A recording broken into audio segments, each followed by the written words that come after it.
Olá, estamos de volta com o programa Você Pode Ser Feliz aqui pela Rede Século XXI, conversando com dois convidados muito especiais, o Newton e o Vinícius, que estão nos dando um pouco a compreensão de como o trabalho com a infância missionária, um projeto, uma obra pontifícia dentro da igreja, pode ajudar a tantas pessoas a viver a evangelização de uma maneira tão bonita.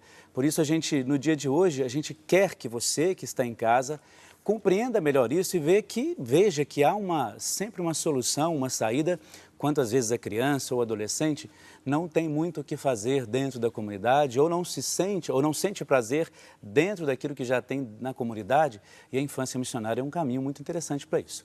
Eu gostaria de motivar o início desse bloco dizendo o seguinte: no Evangelho de Mateus, lá no capítulo 19, versículo 14, Jesus diz claramente aos discípulos quando eles querem impedir a aproximação das crianças. Jesus disse assim: deixem as crianças e não lhes proibais de vir a mim, porque o reino do céu pertence a elas.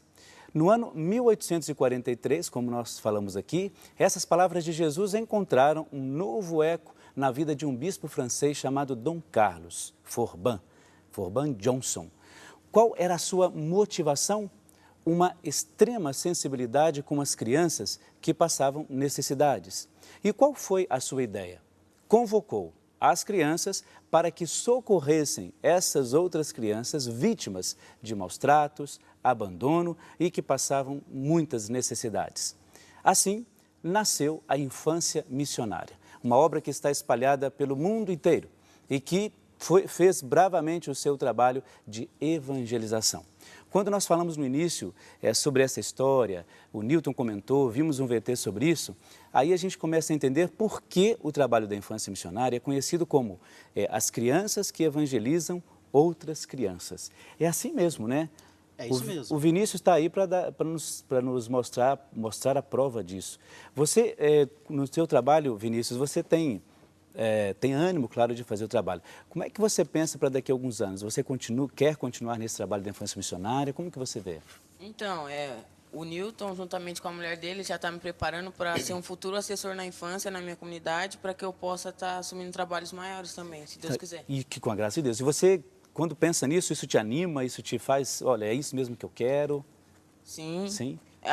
Até mesmo porque é um trabalho que eu tenho desde criança e, assim, cada vez mais eu vou me motivando para poder estar continuando.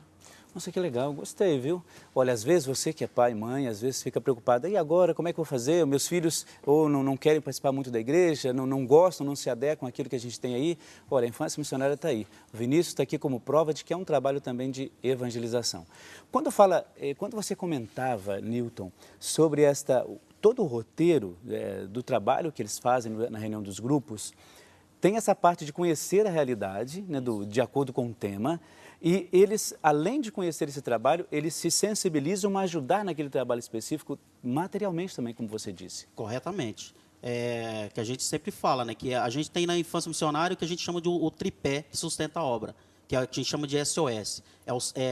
Sacrifício, oração e a solidariedade. O sacrifício seria isso, né? Da criança usar do próprio dinheiro que ela tem, que ela ganhou, em benefício da obra, né?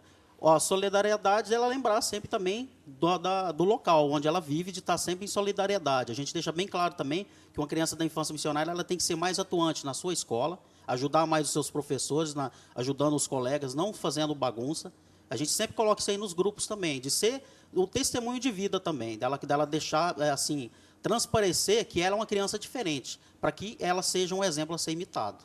Engraçado, né, que essa proposta para a infância missionária, para as crianças que participam, quer dizer, isso deveria ser uma conduta independente de qualquer coisa, independente de estar na catequese, independente da infância, mas como falta isso hoje na nossa sociedade, até mesmo por uma educação que às vezes a gente não concorda muito como vem sendo, a criança da infância missionária acaba sendo esse exemplo e, eu diria, essa motivação para as outras crianças justamente por causa disso. Olha, comporte-se bem, não no sentido apenas de que tem que ser uma criança santinha lá, mas assim, comportar bem, olhar os valores, respeitar as pessoas, eu acho que isso é fundamental. Né? É fundamental, principalmente nos dias de hoje, né? Que a gente, infelizmente, vem assistindo essa triste situação também no Brasil, né? Que a gente vê violência o tempo todo, nos canais aí seculares também, que a gente vê o tempo todo, parece que só pregam esse tipo de coisa. Então, a gente tem que ser esse diferente no meio da comunidade. A gente tem que fazer uma ação diferente do que acontece. E nos grupos de infância missionária, isso é colocado sempre em essa conduta das crianças em xeque. A gente sempre pede isso aí para eles. Você tem que ser algo diferente, né? Para poder motivar outras crianças a participar desse trabalho missionário, dessa criança ajudando e evangelizando crianças. E a gente deixa bem claro para eles que um dos pontos fortes dessa situação na vida deles seria a escola, o meio onde vive, os próprios, por exemplo, meios de comunicação que a gente tem hoje, por exemplo, o Facebook, que está muito em moda hoje. O que ele vai postar lá, o que ele deve postar, como o que deve ser cuidado que tem que ter. o cuidado que deve ter. Então, isso hoje em dia é falado muito fortemente nos nossos grupos. Então, até o jeito nosso de se tratar com essas crianças também, o assessor ele tem que ter essa visão, ele tem que ter esse olhar atento a tudo que está acontecendo para poder estar ajudando essas crianças também no seu crescimento social e espiritual. Né? Essas realidades que nós temos no Brasil, por exemplo, como você disse, de violência, uma realidade às vezes difícil de a gente compreender, nós que somos adultos. Então, vocês passam isso para as crianças e tentam fazer uma outra leitura desses acontecimentos? Como é que vocês fazem isso? Então, justamente nesses trabalhos, nesses encontros semanais que tem. Deixar bem claro também que esses encontros semanais eles devem ser muito bem preparados antes de cada semana. Por exemplo, vai se tratar da realidade missionária, da fome. A gente prepara antes. Vocês pesquisam sobre isso, puxa na internet o que tem, pega a revista e tal. Na próxima semana, espiritualidade missionária, também faz-se uma reunião, o coordenador com os coordenadores, o assessor com os coordenadores de grupo e prepara essas reuniões. E deixar bem claro também aqui, por exemplo, um coordenador, um assessor, que é um adulto que toma conta desse trabalho, numa paróquia, ele pode assessorar vários grupos de infância missionária, que é o que acontece hoje, por exemplo, na comunidade Nossa Senhora Auxiliadora. Não tem-se 100% a necessidade que o assessor esteja presente no momento do encontro. Ele pode estar assessorando vários grupos ao mesmo tempo. Olha, você que ligou a televisão agora, na Rede Século XXI, e nós estamos conversando sobre infância missionária. Infância missionária, uma obra pontifícia, uma obra que nos ajuda a compreender melhor essa questão da missão, justamente a partir daquilo que Jesus fala, que é deixar vir a minhas crianças, porque o reino do céu é delas. Ou seja, nós precisamos entender esta frase de Jesus, ou este chamado, essa convocação de Jesus, para compreender também esse trabalho da infância missionária. Aliás, não só o trabalho da infância missionária, mas o trabalho dentro da igreja em que a criança participa de uma maneira, eu diria, um pouco mais intensa. Por isso, criança evangeliza criança. Infância missionária é aquilo que a igreja de hoje apresenta como um dos caminhos para a gente falar de Jesus e falar do Evangelho da Boa Nova.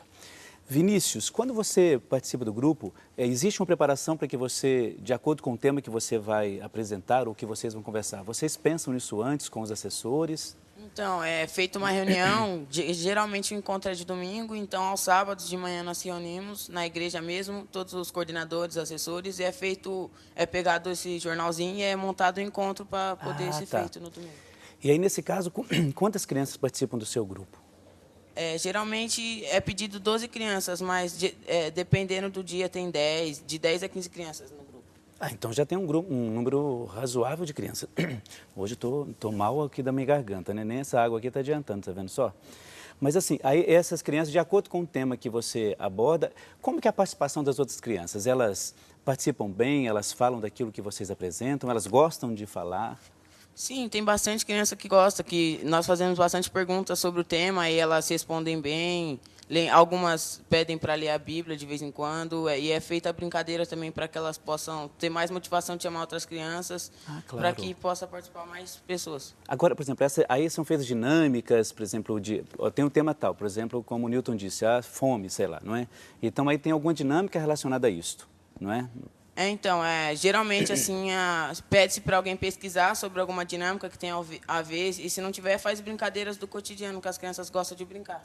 Então, na verdade, todas as crianças que estão ali, elas têm uma participação ativa, não é? Porque se você pede para que elas procurem material, na verdade, todas participam ativamente do encontro, não é? Ou pelo menos para preparar o encontro, não é? Que bom. Newton, quando se fala desse trabalho deles, os assessores não, os coordenadores, eles têm um trabalho de formação. Não só os coordenadores, mas os assessores. Isso. Então, aí, seguindo também, como ele respondeu ali, a infância missionária, a gente pede que dê-se uma função a todos os participantes ali, independente se já está como coordenador do grupo ou não. Uns ficam para preparar ambiente, outros preparam oração inicial e tal. Dá-se função para todos que tem ali. É muito normal também nos grupos ter-se o tesoureiro, que seria aquela criança que cuida daquele cofrinho, e elas cuidam com carinho muito grande. As próprias crianças fazem isso? Esse é o trabalho para as próprias crianças. Geralmente, tem grupos que fazem de formas variadas. Tem um que, por exemplo, tem um tesoureiro que cuida do cofrinho o ano todo. Outros, a cada semana, uma das crianças leva o cofrinho para casa. Eles cuidam com muito carinho desses cofrinhos missionários. Tá? E também, nessa parte dos cofrinhos missionários, também uma coisa que vale se destacar na Arquidiocese de Campinas, teve um crescimento fortíssimo no cofrinho missionário. A gente teve um crescimento, graças a Deus, muito forte. A gente também, por exemplo, quando envia o cofrinho, os valores do cofrinho lá para Brasília, para Aspom, e depois é enviado para o secretariado em Roma, o valor que vai para a gente para Brasília, por exemplo, vence uma cartinha de agradecimento a cada grupo que enviou esses cofrinhos. Até para a animação do próprio grupo, para ele poder entender direitinho o que ele fez ali. E a gente, por exemplo, nesse ano, a gente está vivendo os 170 anos da infância missionária. E foi aberto esses 170 anos em maio desse ano. Enquanto você fala, eu vou mostrar aqui.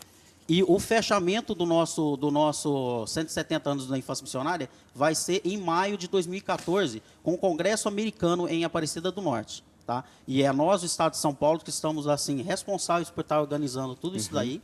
Tá?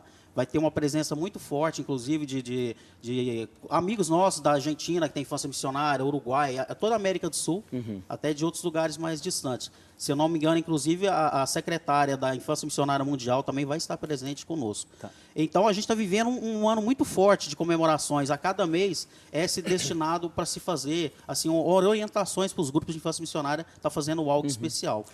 Essa semana mesmo, a gente já teve missas, terços missionários, que a gente vai também usar o mês missionário também. Na comunidade do Vinícius vai estar recebendo a irmã Isabel, com um testemunho missionário, uma irmã que ficou na China por 13 anos. Então, a gente usa muito isso daí também, até como motivação para as crianças. Exemplos positivos, exemplos de pessoas que fazem missão, para ser mais assim um incentivo para que os grupos continuem crescendo e embasados naquilo que a obra pede. Nossa, que bom. Eu acho que esse trabalho nos ajuda a entender um pouco melhor como que a igreja pode evangelizar de outras maneiras, né? A gente vai continuar falando sobre isso, Newton e Vinícius. Eu vou agora ler as intenções, que são aquelas intenções que as pessoas pedem, ligam para a gente, mandam, fazem seus pedidos e a gente apresenta aqui para que a gente reze no final do nosso programa.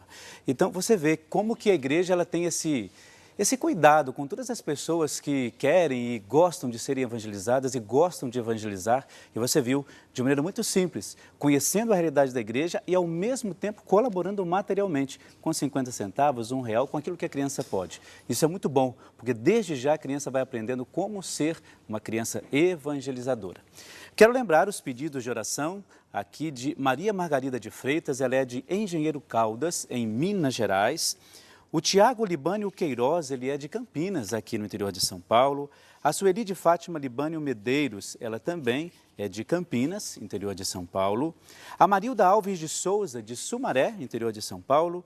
A Maria Cícera Fagundes Serpa, ela é de Ibimirim, lá no Pernambuco. De Fortaleza, no Ceará, a Maria Wanda Moreira Medeiros. Rosinha de Almeida Schroeder, de Penha, em Santa Catarina, que faz aqui todos os seus pedidos de oração. Também o Arthur Augusto Rato Filho, ele é de Campo Limpo Paulista e apresenta aqui todos os seus pedidos de oração. Quero lembrar aqui os novos sócios, aqueles que aderiram a esse projeto de evangelização, dando a sua colaboração para a Associação do Senhor Jesus, aqui que faz chegar até você este sinal da Rede Século XXI. A Marlene Pereira Valério, ela é de Virgolândia, lá em Minas Gerais. Muito obrigado, Marlene, por tornar-se uma nova sócia. Lá de Concórdia, em Santa Catarina, a Reni Matiolo Bangman, ela se tornou nova sócia. Muito obrigado. Deus vai te abençoar a cada dia. De Sumaré, São Paulo, o Ângelo Rafael Brás Ferreira tornou-se um novo sócio. A Edviges, ela, o sobrenome difícil de pronunciar, é Luchazinski, acho que é isso mesmo. Se não, desculpa, viu, Edviges? Ela é de Balneário Barra do Sul, lá em Santa Catarina. A Mônica Maria de Souza Terra, ela é lá de Juiz de Fora, Minas Gerais. Tornaram-se novos sócios aqui da Rede Século XXI. Daqui a pouco a gente continua lendo esses nomes, os novos sócios e daqueles que fizeram seus pedidos de oração. Nós vamos para um breve intervalo, daqui a pouco a gente já volta. É um instante só.